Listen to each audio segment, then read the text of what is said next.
السلام علیکم میرے بھائیوں آج صحیح مسلم کی سیریز کی میری دوسری ویڈیو ہے۔ اس میں بھی میں اسی طرح صحیح مسلم کی حدیث پیش کروں گا، صرف وہ حدیث جو کہ بہت زیادہ پیچیدگی کے حامل ہے۔ میرے بھائی آج کی جو حدیث ہے نا صحیح مسلم کی مقدمے میں حدیث نمبر ہے 22۔ ابن ابی ملائکہ سے روایت ہے، میں نے ابن عباس کو لکھا کہ میرے لیے ایک کتاب لکھ دو اور چھپا لو۔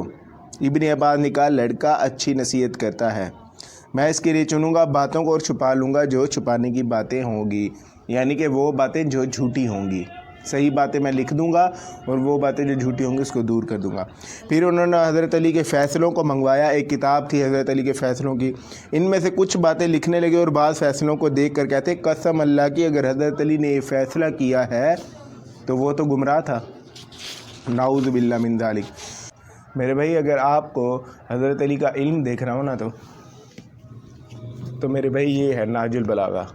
حضرت علی نے اللہ کی توحید کس طرح بیان کی ہے۔ میرے بھائی ایسا کیا ہوا کہ حضرت علی سے اس قدر بغض رکھا جانے لگا کہ ان کے طرف منسوب کتابیں لکھی گئیں۔ اسی طرح ہماری احادیثوں میں بھی آتا ہے کہ حضرت علی پر ہی سب و شتم ہوتا تھا۔ میرے بھائی ایک ہی شخص کو سب و شتم کے لیے انہوں نے چن لیا، اگرچہ کوئی شخص کہتا ہے کہ ان کا مزاج تھا برا بھلا کہنا، تو میرے بھائی حضرت علی ہی اس کا کیوں نشانہ بنے، تو حضرت علی کو ہی ایسا کیوں کیا۔ میرے بھائی وہ شخص جس نے نبی علیہ السلام کا بچپن سے لے کر اپنے بڑھاپے تک ساتھ دیا، آج امت نے اسی کا ساتھ چھوڑ دیا، ایسا کیوں ہوا میرے بھائی؟ ممبروں پر سے اس کا ذکر اٹھ گیا، اگر ذکر کرتے بھی ہیں تو اس طرح کا نہیں کرتے، اس کے فضائل میں بھی کمی کر دیتے ہیں، اس کے فضائل چھپا لیتے ہیں۔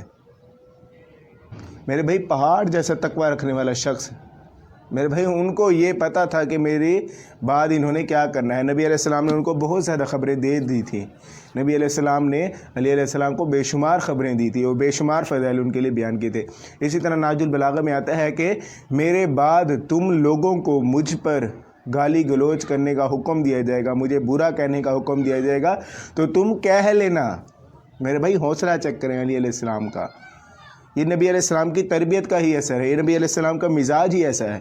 تو انہوں نے کہا کہ مجھے برا بھلا کہہ لینا لیکن دل سے میرے لیے بیداری کا اظہار نہ کرنا، کیونکہ وہ صحیح مسلم کی 240 نمبر حدیث ہے کہ علی سے محبت نہیں رکھے گا مگر مومن، علی سے بغض نہیں رکھے گا مگر منافق۔